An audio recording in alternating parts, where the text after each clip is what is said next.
Who is Professor Clarita Carlos? Siya ay isang sikat na political analyst na namamayagpag magmula noong SMNI presidential debate na kung saan ay napag-iisipan siya na isa siyang pro-Marcos dahil sa kanyang mga makahulugang questions and debate with the presidential candidate Ferdinand Bongbong Marcos. Sino nga ba siya? Clarita Reyes Carlos is a retired professor of political science at the University of the Philippines. She is executive director of the Research Foundation Incorporated and a policy research think tank. She has been a consultant of the Local Government Development Foundation since 1993 and is the president of the Center for the Asia-Pacific Studies.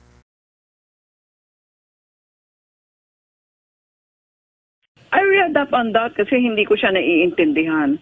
But the way I understand it, ay talagang hindi pa sila dapat magbayad niyan kasi yung ownership niyan is still under question. Hindi ba sinabi ni Dominguez himself said, yung finance secretary, that all these things are pending. So, but people are putting a spin on it para maging ipakita na ito si Bongbong Marcos is a tax evader, no? So, iba sigurong publiko will react to that, but I think the more rational ones, yung nagkakalkal ng kasaysayan at nagbabasa ng nitty-gritty nitong issue na to, will understand what is happening, no? Yung mga ibang public na who will just shoot off their mouths and have nothing between their ears, diyan mo na sila to drown in their mediocrity. Diba? Kasi nga po ang Senado ay naghahanda ngayon na magkaroon yata ng investigasyon hinggil dyan sa issue na yan, Professor. Oh my Lord! Will you please don't waste our taxpayers' money on those things? Dapat imbestigahan nyo? Imbestigahan nyo lahat ng ng mga corruption all around, no? That's what you should be investigating. Now you investigate why we are still importing rice and why we are at the mercy of those people who are in fact enriching themselves because of this open importation. Please, dapat talaga yung Senado ma-abolish na yan walang katuturan. Siguro ganito na lang, I'm very glad all these courses are happening and that we have put science in the fulcrum of our discussion and that I have put scholarship in the center of our discussions, no? Diba, akala namang tao nagpapa-impress lang ako with the words I use. No, I'm not trying to impress. They're really the precise words to use. So, to the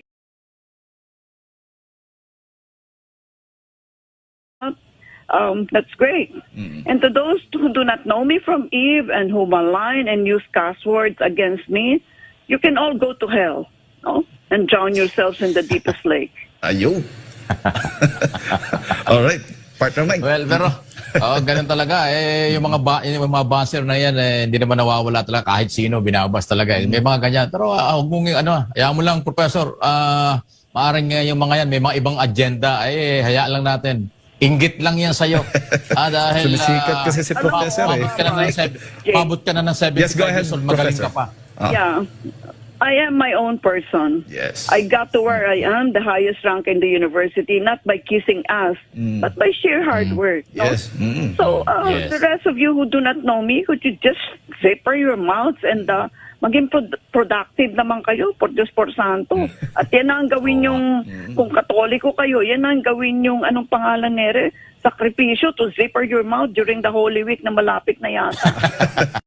In an interview with SMNI, Professor Carlos, a political science and international relations expert and one of the pioneers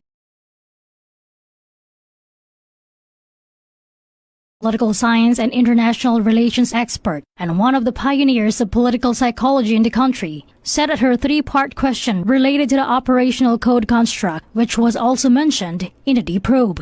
And when I asked that question of Mr. Marcos, that was really related to the first two questions of whether he was an optimist and whether he was a high-risk taker. That was part of that was a three-part question, but they are related to each other. And I like that research on what the operational code construct of Alexander George and Nathan Lightes really is all about. But yes, this is part of your learning, find out what the operational code is all about.